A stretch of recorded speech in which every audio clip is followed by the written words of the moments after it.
Okay, next day. But this was in July of 2000. About 5 o'clock in the morning, a red pickup truck with Texas license pulled up with the rifles in the back and 2 people in the cab. I walked over and I said, "What can I do for you?" We are the Vigilantes and we are looking for weapons. And then I lost my temper. I said, "You know what, you damn son of a bitches." I said, "You and the Border Patrol are nothing but scum. You're scum. You run under my property. You can do anything you want to because you say you're the law." Well, I'm the law. I'm the law on my property. Now get out.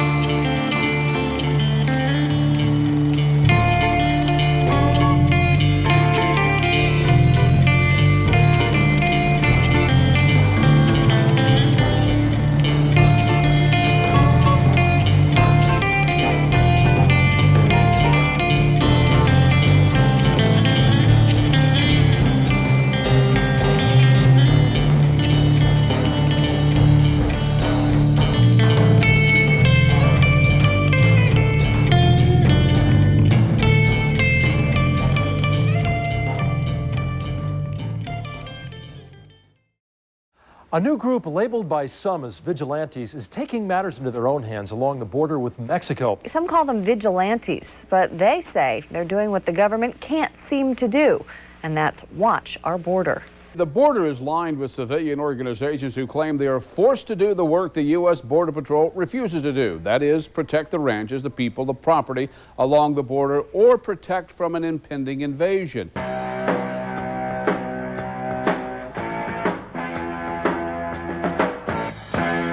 And I'm back. Tonight, my guest is Mr. Jack Foote of the organization Ranch Rescue. Jack? Yes, sir. What you have in Cochise County is a war zone. We are fighting a border war. I don't mean that as a metaphor. I mean, shots have been fired at us in anger. We have fired back. And there was a major firefight here at our house back in January. Between you or parachute flares up in the sky. We had tracer bullets going back and forth. This was like a scene out of the movie Apocalypse Now. That is just shocking. The mission we're on right now is Operation Thunderbird. It is on an Arizona ranch. It is right up against the border, and it is completely overrun with crime.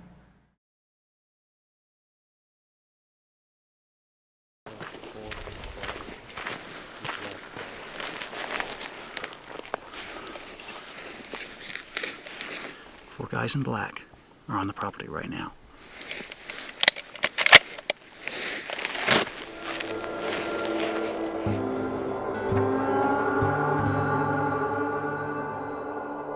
Yes, these are desperate people. The fact that the criminals are desperate does not make me feel any better that they're on my property. You don't deter crime by coddling the criminals. You do it by drawing that hard line.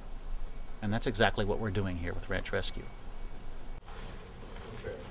Oh, yeah, you're tight. All right, let's get everybody ready then, and stuff like that. And we'll, like I said, I'll give you at the most 10 minutes. I prefer 5 minutes, okay? I'll be out. All right, guys. Ranch Rescue is a private property rights advocate. Our motto is private property first, foremost, and always. Yes, it is certainly patriotic to stand up for your nation, and in a small way, that's part of what we're doing. But in a much more important way, we are standing alongside private citizens to protect what's theirs, to protect their homes, to protect their lives and their families' lives. Tactical movement and stealth are important. Do not hesitate. If you see armed, uniformed, military troops, do not hesitate. You still have to make the choice as to whether or not to use force. If they're not armed, they're not a threat. We will advise them that they are on the property illegally. Now, who among this group speaks Spanish?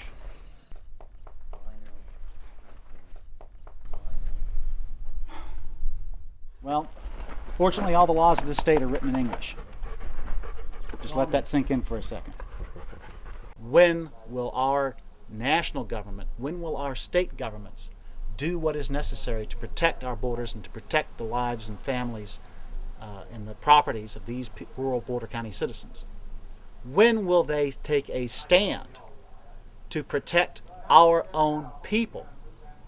Down in this little hole right here, we've got Caesar and Randy. Back here is where I dropped Clayton, and here's where you and I are. If they're armed and they start a firefight, we'll only be in a position to cover them, because the first thing I would do if I was them, I would run this way, firing back this way as I was going back. Zulu 27, look to the south by the creek and south of the creek and tell me if there's any movement. Over.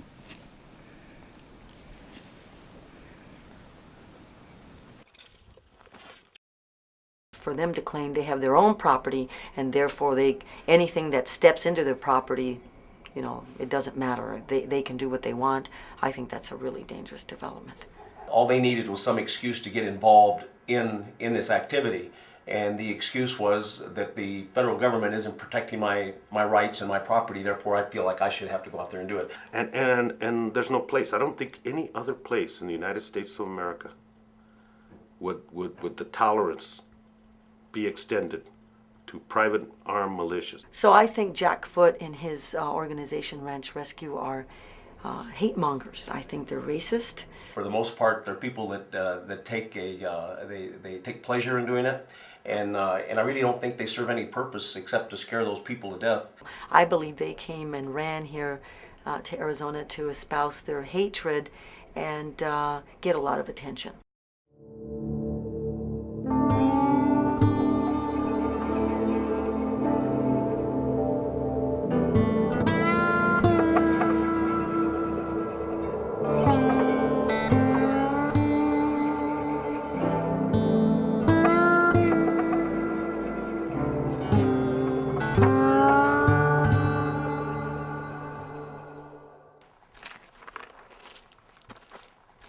They come in legally, we'll be the first ones there to shake their hands and welcome them to America, just like every other previous generation. But this is nothing short of an invasion of people who absolutely don't care about being Americans.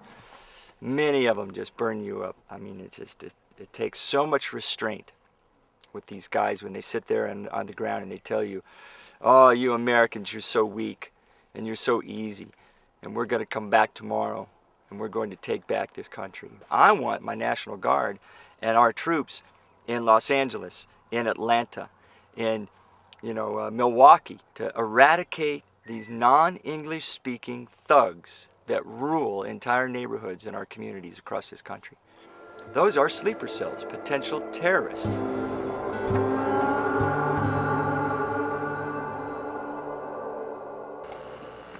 Get the Mexican military sitting here on a Saturday morning. We ran into the military guys just as we approached the fence. There were 3 of them standing there with rifles. Look at them. There's a whole bunch of them that came down. Those are the guys that walked right up to us at the fence. Soldiers. What were they doing, huh? Since 1998, I think we have counted something like 250 incursions into the United States by the Mexican military. They are protecting drug dealers. We're bringing in massive amounts of narcotics. And the Mexican military, of course, and the generals down there are all dirty. They're all on the take. We have caught military soldiers as far as, well, about 2 ridges over this far north. And they all loaded into their Humvees and drove down to encounter us. And we stood right there on the fence. They were on their side, we were on ours. And man, they walk up with all their weapons and everything and asking us who we were and telling us we weren't allowed to be in this area and that we were bothering them.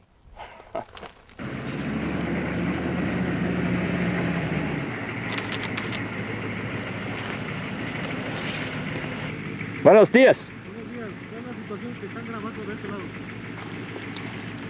No comprende, sorry. Huh? Speak English? No. Spanish. Spanish. ¿Español? Sí. ¿Cuál es la situación? ¿Para qué están grabando ya? Just out media. What do you say? Estamos trabajando nada más lo que es la seguridad en la franja fronteriza. Simplemente. ¿Cómo es? ¿Cómo es? No, estamos trabajando lo que es la franja fronteriza y resguardando. Ajá. What's that? Y si nos incomoda pues que estén grabando, pues más que nada estamos nosotros aquí en esta área. Okay. Dale pues. Gracias. Sí, gracias. It's like, you know, we're just trying to do our job out here. It's kind of numb. Oh, he was saying that? Yeah, he's like, it's prohibido. Well, what are you gonna do? Grabar. Shoot me?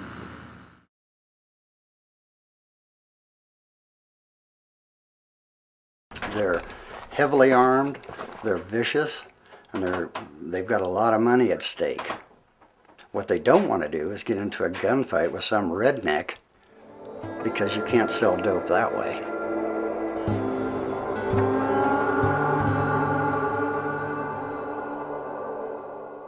We put the tea kettle on this burner, and it was pretty warm, so I just kind of hung waiting for it, and pretty soon it was hot. I put my cup here, was stirring it when this tea kettle exploded. It literally exploded. Hot water went everywhere, had burns on me. From a bullet that came right through that wall, through the tea kettle, and down into the stove. I was under attack because I could hear an automatic going off and I could hear bullets hitting the sides of the house. He was spraying it. Richard Kozak bought this 40-acre spread in Arizona to retire, but lately he's been busy trying to keep violent drug smugglers crossing the nearby Mexican border off of his property. Barricades didn't work, and 2 weeks ago, a smuggler's truck came too close. I'm going to tell you again that I've been shot at by these people before. And so I didn't know if these people were going to shoot at me or not, but I knew they had a load of drugs in a truck. I'd only been here a few seconds when they turned around and headed back up the road towards me. And at that time I fired 3 times into the hood of their car. I've put spikes in the road, I've fenced it, I've put railroad ties across it. I've tried to wave them down on the road. I've been shot at 3 times, in addition to the major gun battle that we had here. The trailer in question was parked right there up until 3 days before the shooting. But I had so many smugglers coming through that I made a decision to pull it to the top of this hill and block this road. From the smoke that I saw from the house and the way the trailer burned, they set fire to that tire over there. And when it was going good, signaled to their partners over on this hill, and they opened fire on the house. And so I ran back over, grabbed my rifle, and outside, and I could tell approximately where the bullets were coming from, so I opened up on the top of that hill, and they ran. The lawlessness comes from the fact that the government is unable or unwilling to deal with the problem.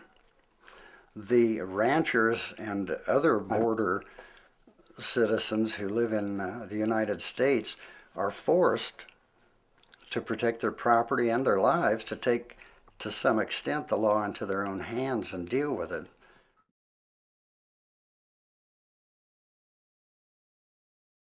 I'm an American. I have a real strong, deep following, and it's an aggressive one for the red, white, and blue. You screw with America, you're going to get shot. That's the way I look at it.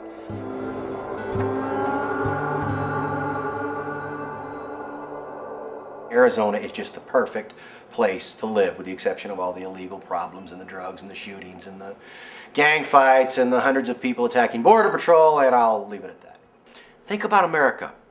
It's this big. And the rest of the world is 10 feet around us. And the rest of the world beats their women, beats and rapes women, uses drugs, pedophilia is an alternative lifestyle, okay, and has no morals. But America is this perfect little place. When does that end? Illegal aliens. Do you remember when the word illegal meant crime? Remember when illegal meant you couldn't do it? Well, an illegal alien now gets rights and gets all security and gets to come into this country and, oh, it's okay to break the law. Just come in and we'll put you to work on our farms. We are here to stop these people from coming in. And if we stop them from coming in with kindness or bullets, I guess it doesn't matter. Light them up, fire, fire in the hole. Fire.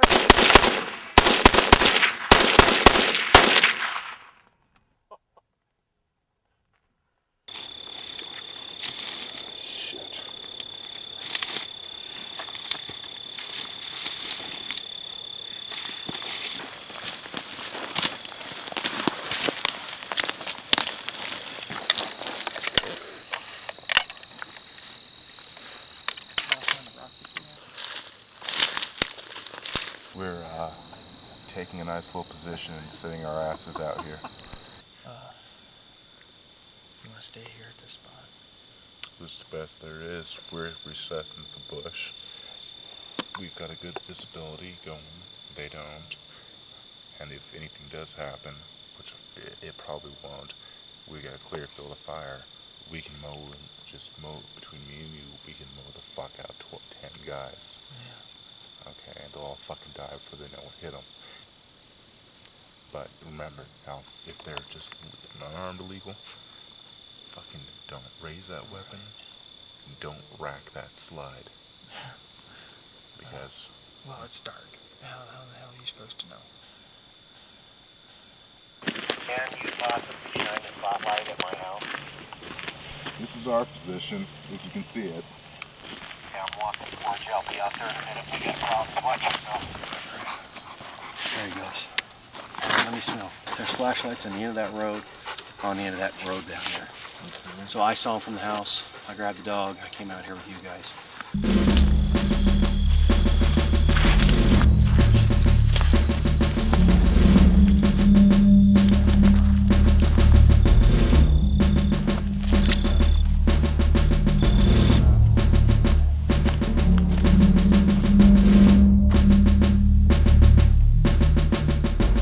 There's nothing out here, guys. I can tell you, you need to listen to him. He knows. So whatever was at the end of that road is either crossed on or he doesn't smell it anymore. Oh yeah, it's way the hell out there. Mm-hmm. Well, it's probably a coyote. Yeah. A coyote. What's the matter? What's the matter? Or a bunny. What's the matter? Could have been a bug. Yeah.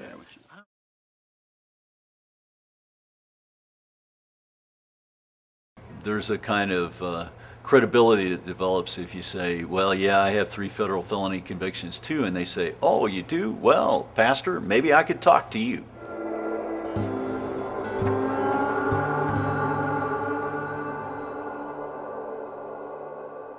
This is a human disaster of unprecedented proportions in the borderlands. It is a gross violation of human rights, and it is a sin. Fife is making reference to the thousands of illegal immigrants who have died in the desert since the Border Patrol's Operation Gatekeeper went into effect in the mid-90s.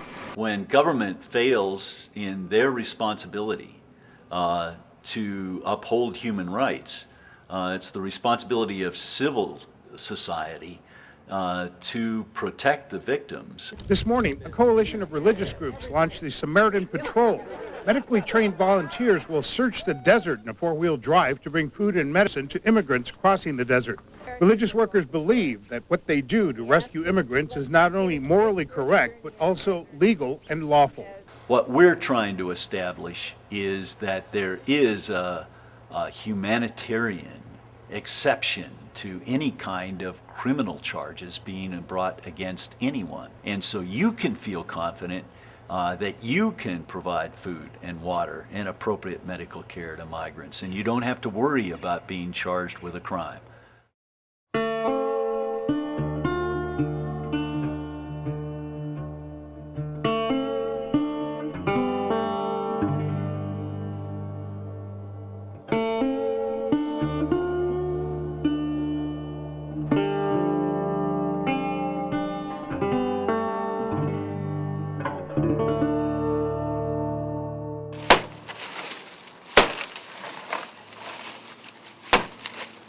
Samaritans are out there in the desert every day, and we come across migrants in all kinds of situations and circumstances. This afternoon, we came across a group of migrants who had a small child and literally a baby in its mother's arms.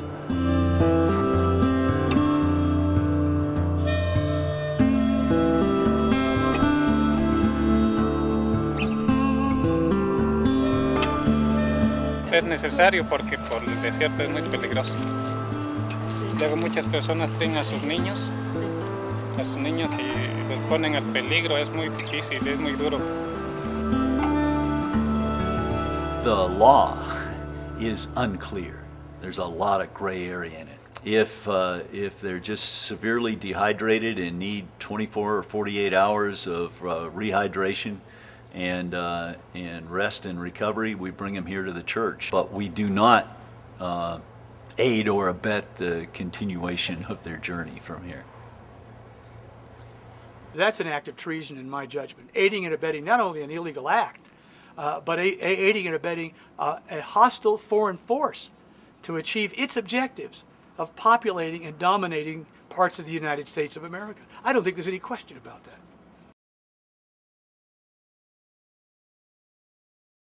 Mexico wants to occupy these lands and take them over, reversing the Treaty of Guadalupe Hidalgo. This is an invasion with hostile intent. This is not child's play. This is serious stuff.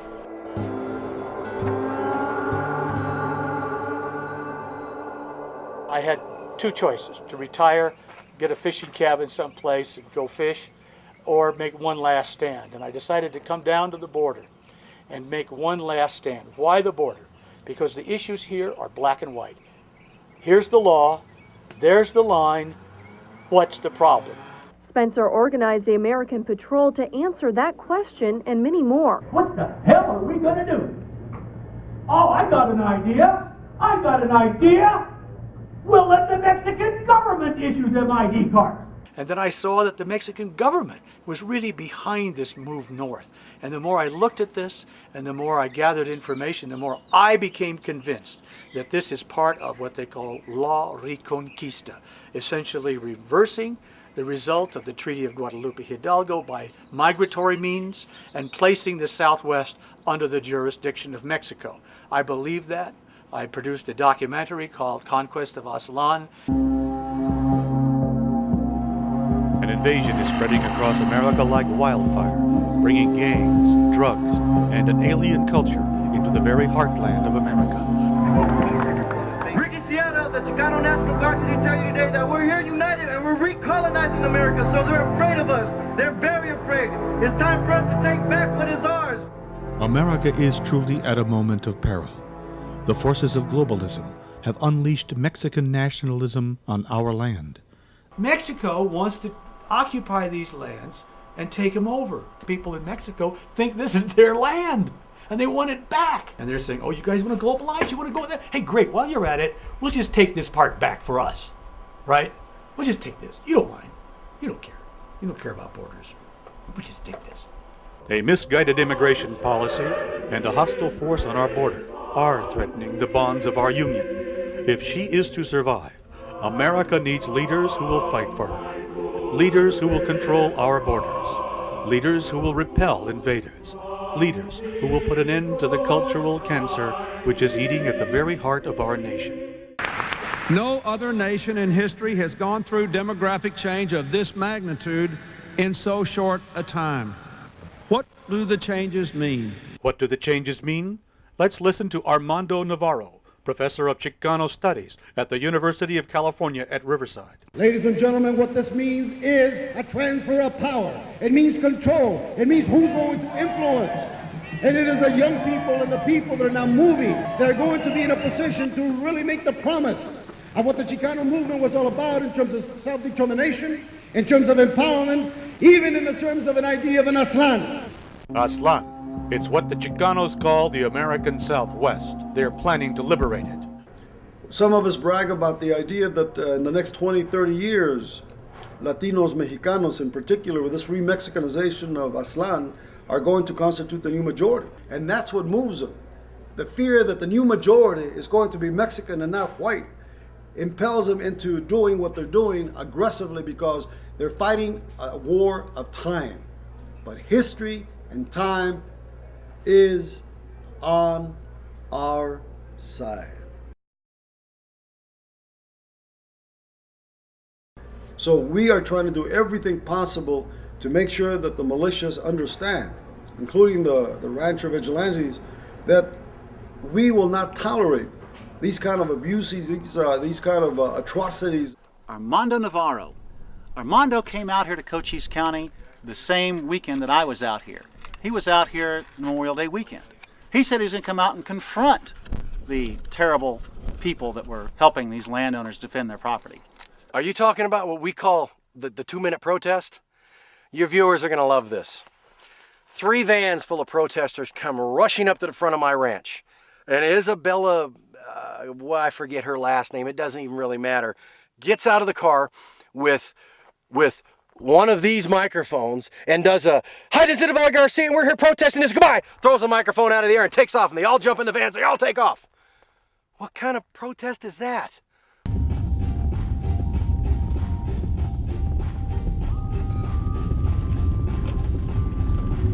Aquí están viendo, este va a ser el cuartel de Ranch Rescue, y Jack Foot se va a poner como general, como comandante de las fuerzas que están protegiendo la soberanía de Estados Unidos, porque es el argumento que hace esta milicia y todas las milicias que se está llevando a cabo una invasión de parte de México, y que Isabel García, Armando Navarro y muchos de los activistas mexicanos estamos colaborando con México a llevando a cabo esta invasión. Es una mentira, es una propaganda que están haciendo para amenazar a Isabel y a muchos de nosotros, porque estamos defendiendo los derechos plenos de nuestro pueblo mexicano migrante. Armando Navarro, if you're watching this, I will debate you. I will debate anyone you send. I will debate you with one hand tied behind my back. I will debate you with half my brain tied behind my back. I perceive myself and others working with me as people of principle and ideals. That they brand me as a nationalist, damn right I'm a nationalist. I'm very proud of Mexico, and I don't shy away from that. It's crap. Everybody hates living there. If they didn't hate living there, they wouldn't be trying so hard to get here. He is as dangerous as the KKK was. They're more sophisticated, clean cut. The hood is gone, but the venomous rhetoric is still there. I don't like Canadians. That's not politically correct to say. I don't like them. Nobody seems to have a problem with that. If I say I have a problem with Mexicans, well, then everybody gets all upset. They are there at the border as paramilitary goons patrolling the border because they are there protecting the sovereignty of the United States from this invasion. They use this as a justification. They use it to develop a psychology and a mentality of conquest. You push a Mexican, you push a Latino to a certain point, there's going to be a response. And they're not going to like the response.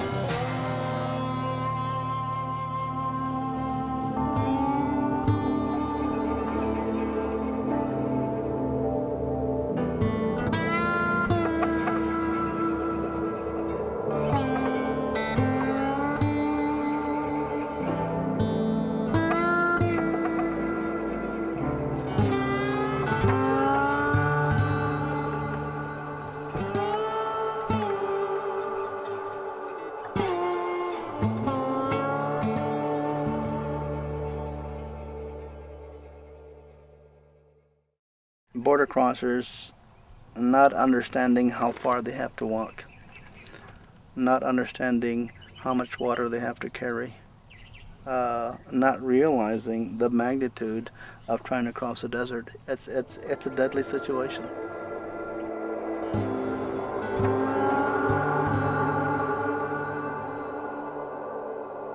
Mike Wilson puts out gallons of water on the Tana Atom Reservation, where the majority of the illegal border crossers die. Last year, 205 border crossers died in this area.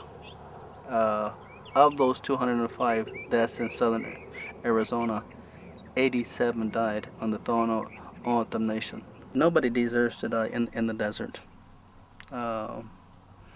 Nobody deserves to die for lack of water, because these are preventable deaths.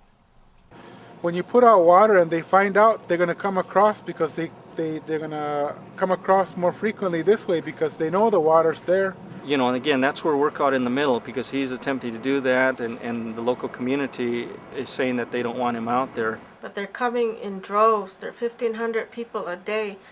Our people are starving as well. In our district, we say we're caught in a hard place because we want to be helpful community members, but on the other side, we also have to abide by the federal laws.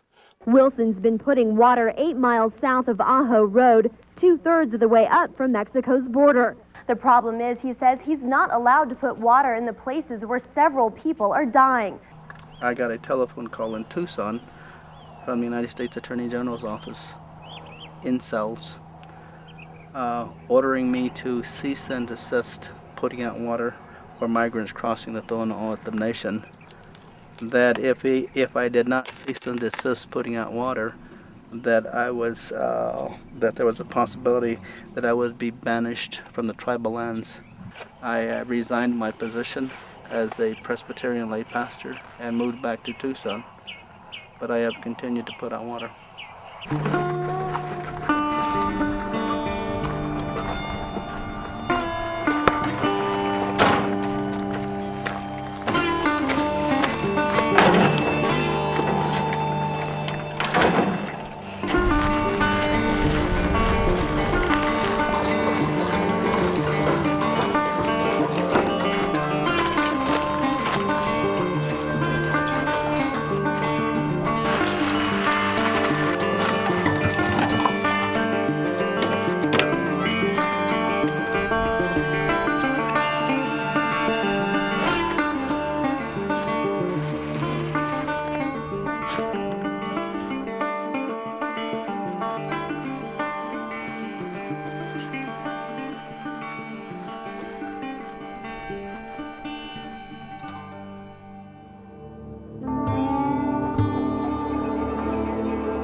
Clearly, this immigration problem was occurring in San Diego, in Yuma, eastern Arizona, into New Mexico and Texas. And eventually they got the resources, manpower, technology to those areas, and they shut down the border. This area of the U.S. border, the most treacherous Sonora Desert area, was left open. And as a result, the Tohono Nation quickly became identified as a path of least resistance, and it created a bottleneck effect, if you will. This happened anywhere else in America, this would be viewed as a crisis, but it's not here on Indian land.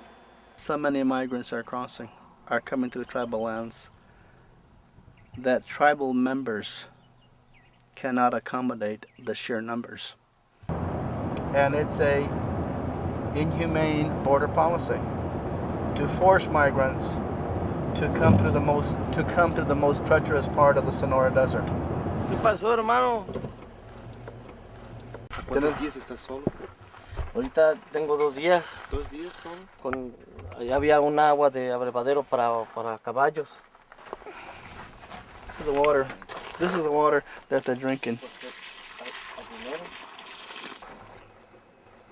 Su rodilla, por favor, de sentar. We'll just have to look at his knee and see how. Lo único que es jabón. Mira las llagas.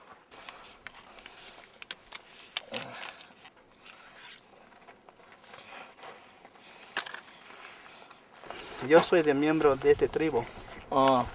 Y yo tengo permiso, aunque no le gustan, que dejar agua. Que dicen, si dejo agua, llegan más migrantes. Poof. The big blister, no wonder he couldn't walk.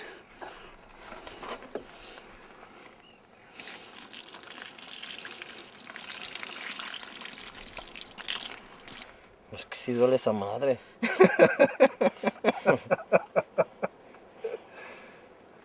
¿Y sus compañeros? Siguieron. Ya no pude caminar. Me engarroté. Y las ampollas ya no me dejaron, por más que quería yo caminar, no, ya no podía. Ya no podía. And they're left behind. They become a burden to the group. And the coyote will leave them behind to tend to themselves. This is a vast desert, and I can do only as much as I can. My fear is that I will assume responsibility for something beyond my control.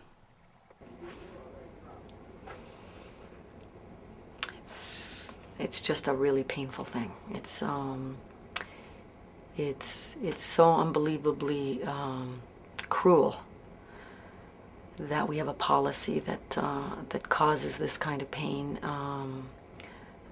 that we can allow people to die unnecessarily. Obviously it's a very painful thing. The bodies that they find that have died of dehydration are like mummified bodies out there. They're blackened. That kind of death is the most indescribable you can imagine.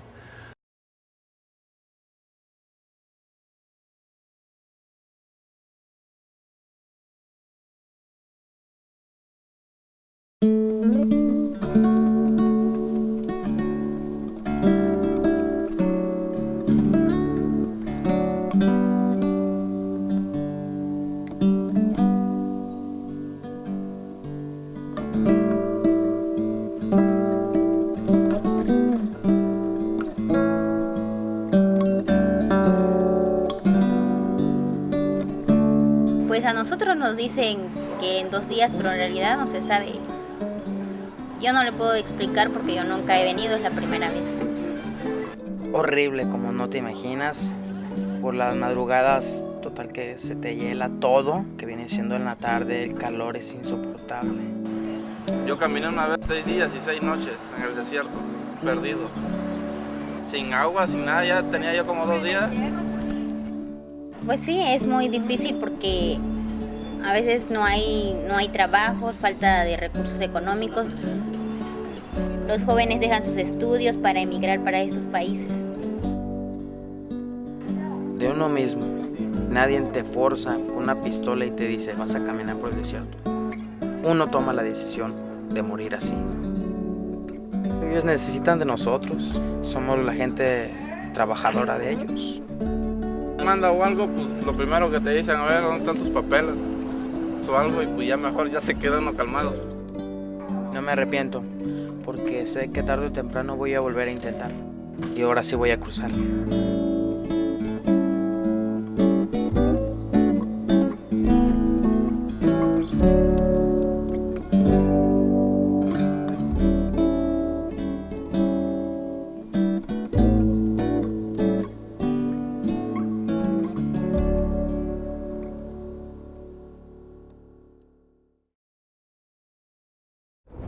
We have to be using this land appropriately, which means we need to be hiking or bird watching.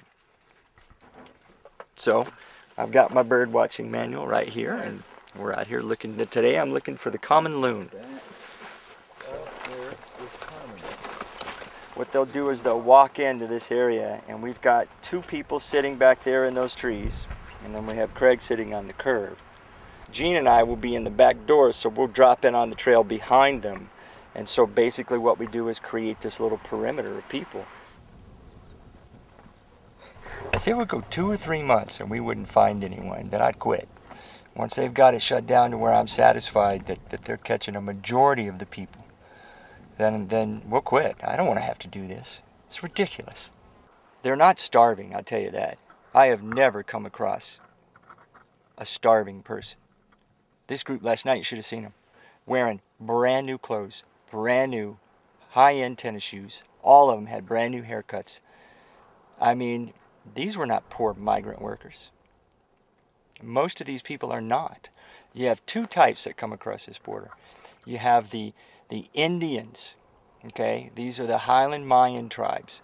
Some of them don't even really speak Spanish, man. They speak I don't know what it's called, but there's this other.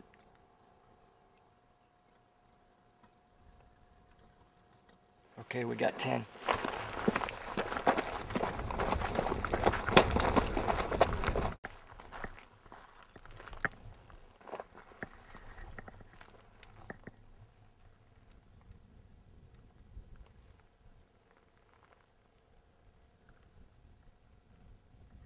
There he is. See him standing over there?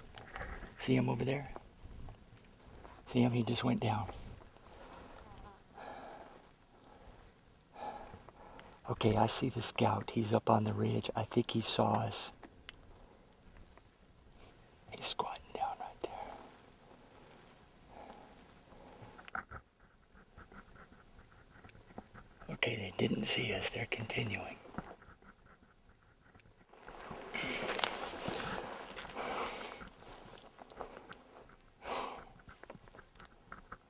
Same old routine.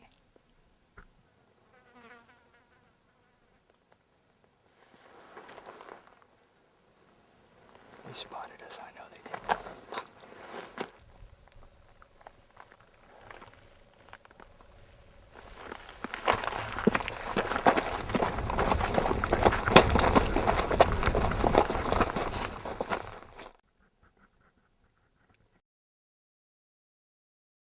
Trace!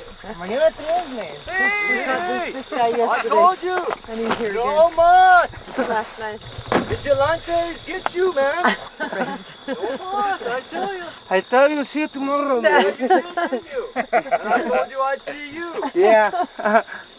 You win again, I man. told you I win again. I told you go somewhere else. Don't come here because we'll get you. This time Migra knows you're the coyote. This time they're gonna really not like you. Well, another night on the border. Large group, like Gringo. Oh, don't be shy, guys. You'll be on my newspaper this week. Well, doesn't matter. Well, Same guy, same trail, same coyote as last night. Doesn't mean any difference whether you catch them. Doesn't mean any difference what Border Patrol does to them. But tonight I want to make sure they take him seriously.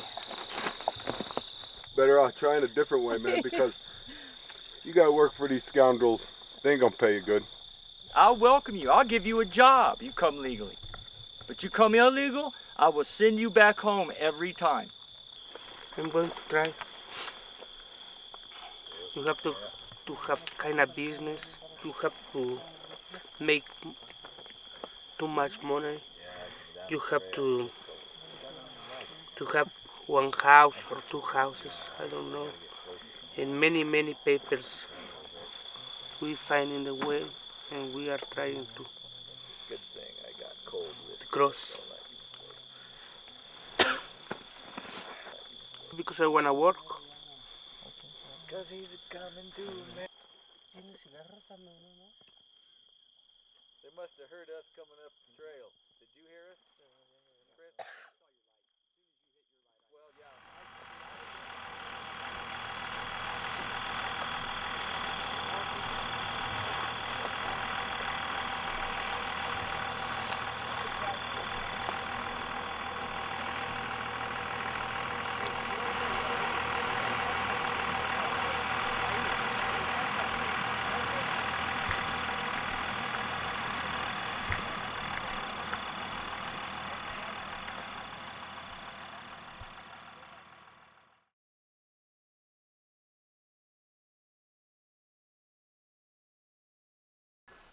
Well, I don't think there is a violent solution. When you put a bunch of armed citizens out to arrest someone, sooner or later someone's going to get shot. No one wants to kill these people, at least I don't.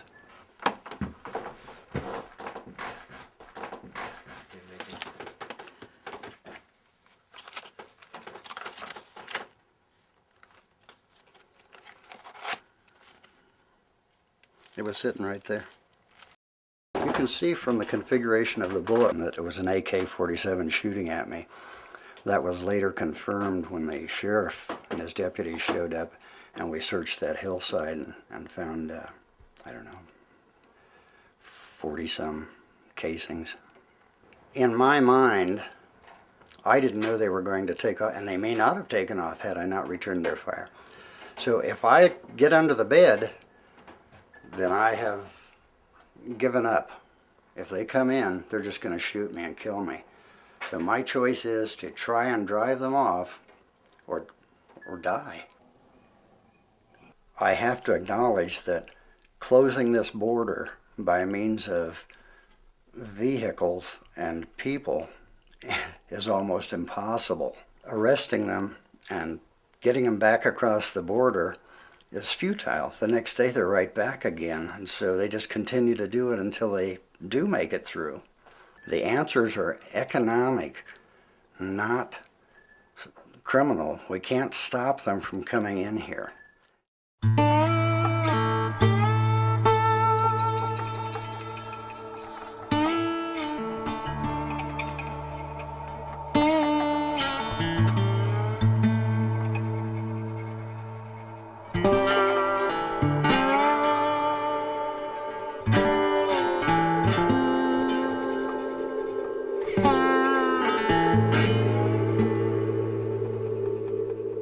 I remember when it was passed, some of my colleagues that are still in office right now got up on the House floor and say NAFTA is going to solve our immigration problem.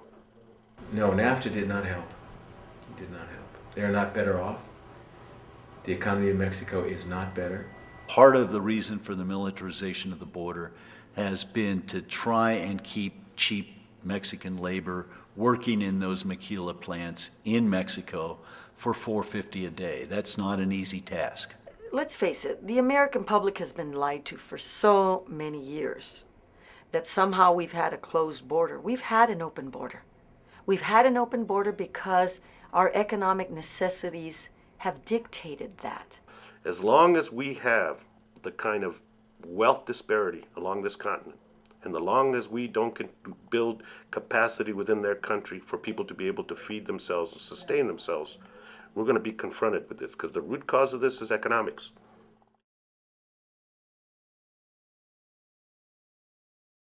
Operation Thunderbird was done on my ranch. I had all my guys with Ranch Rescue Arizona here. I had Ranch Rescue California here. I had Jack Foote and his people here.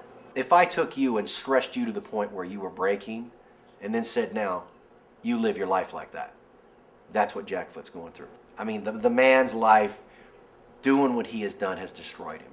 See, if you all would have known Jack Foote a year ago, you'd have been proud of him. But nowadays, he's fallen apart.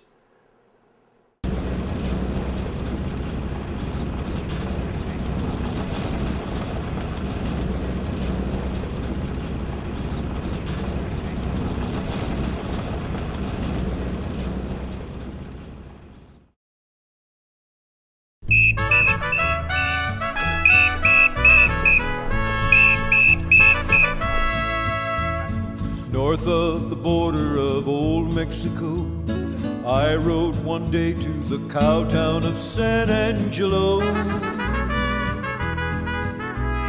hot sun was glowing, the hot breeze was blowing, still not as warm as the lips that I waited to kiss. She sent a message a long time ago. Socorro had promised to meet me in San Angelo. I was aware of the chance I was taking. I was an outlaw, but great was my love for this girl. I must be with her, I can't stay away. Nights spent without her are lonely, and so are the days.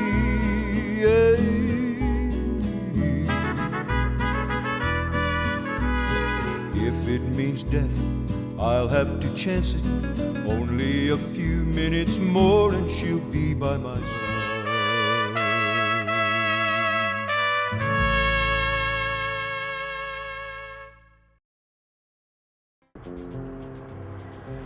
Ellicott is a liar, he's a thief, and he's a con man. He's also a two-faced, backstabbing son of a whore. He is on a power trip. He thought that he could do better at Ranch Rescue than anybody else could. I think he is a sociopath. I think he's a megalomaniac. I think he's very, very dangerous because he has psychotic tendencies.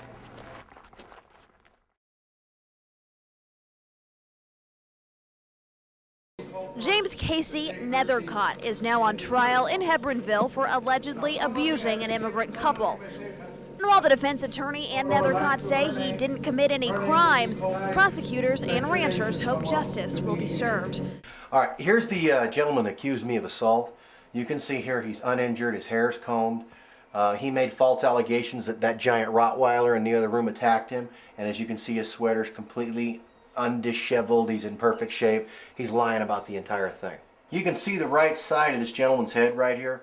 And he's saying I whacked him with a 6-pound piece of steel. Lying son of a bitch. That's what he is. I'm innocent. I didn't hit those people. I don't know what else I can do. You would think in all the stuff going on, you'd have blood and guts and people everywhere. It's just, thank God, amazing, nobody's been hurt. Tom, let me show you what's going on right now. Right behind me, Border Patrol agents, some of them armed with M16s, are blocking the road to a compound called the Ranch Rescue. Nethercott refused to stop when agents tried to pull him over. He led the agents to the compound and yelled obscenities, and he also said, quote, "We're going to have a shootout." Federal agents surround a ranch in Douglas. Casey Nethercott threatened 3 Border Patrol agents. A Border Patrol helicopter hovers above the Ranch Rescue compound. It was bound to happen. They're very confrontational. It's an FBI operation, so information is extremely limited. Drove onto private property in a Ranch Rescue compound. The compound is half a mile from the U.S. Mexico border. Federal agents say Nethercott pulled a gun on agents. We're just going to have to wait and see what happens here, and hopefully it'll be something that'll be positive as far as the community is concerned. Maybe it'll help move them out of here.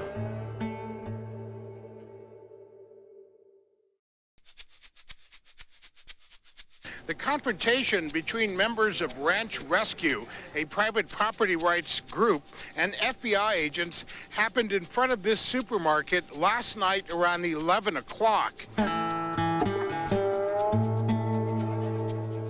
He's charged with assault on a federal officer.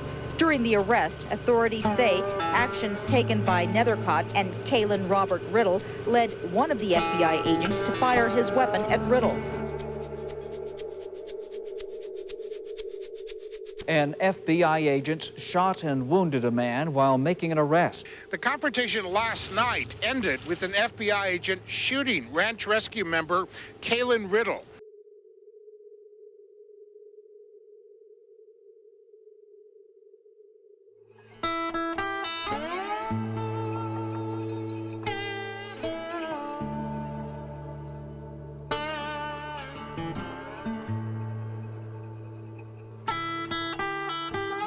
Another leader of a border militia group is in trouble with the law.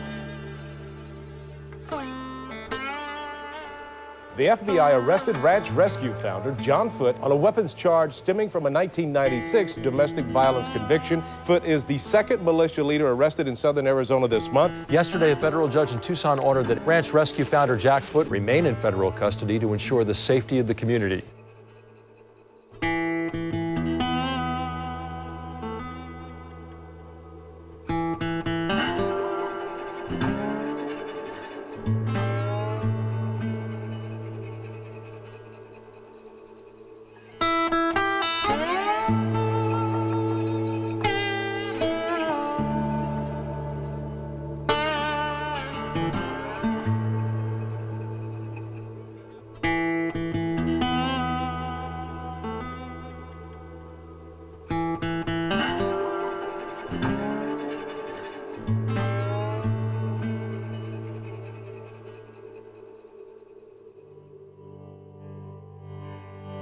I don't know how to put this to your viewers because it's kind of passionate with me. I want to shut this down. I want this stopped.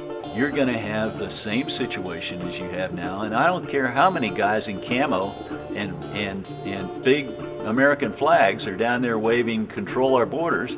It's not possible. They're still coming across, but now at more risk themselves, not only from the weather and the snakes and scorpions and all the rest of it, the terrain itself, but from these predators who, they prey on these people. We're sending our government a message. We're not at all satisfied with the way they're dealing with the problem. If they don't like us doing it, then they had better get on the ball and do a better job, or we're going to continue. They had designed a border patrol system to fail, but fail in a way that Americans wouldn't know it. Word is getting out about what is happening here. Patriots, brave men, brave women are volunteering to come down here and stand on that line to at least protect the private property of these landowners. What is going on now cannot stand. What will stand are the patriots of this nation. But the truth is, all of us are migrants. Native peoples are migrants. Though not all of them are migrants, we can't point our finger at the rest of humanity and call the rest of suffering humanity migrants. We ourselves are. This border region is part of this country, and it's got to be treated as part of this country.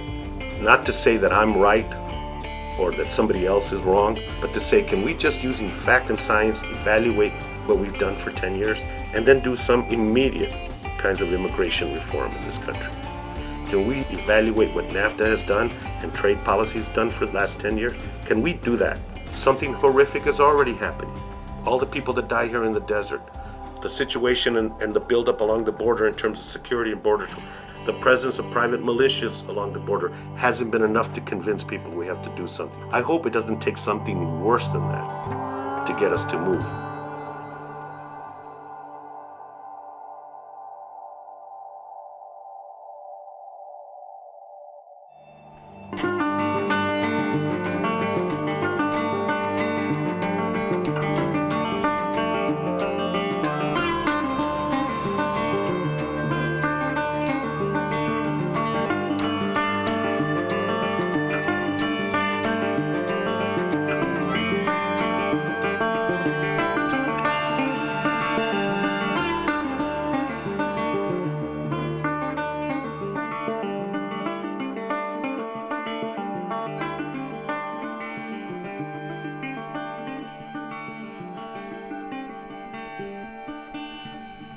That's basically it.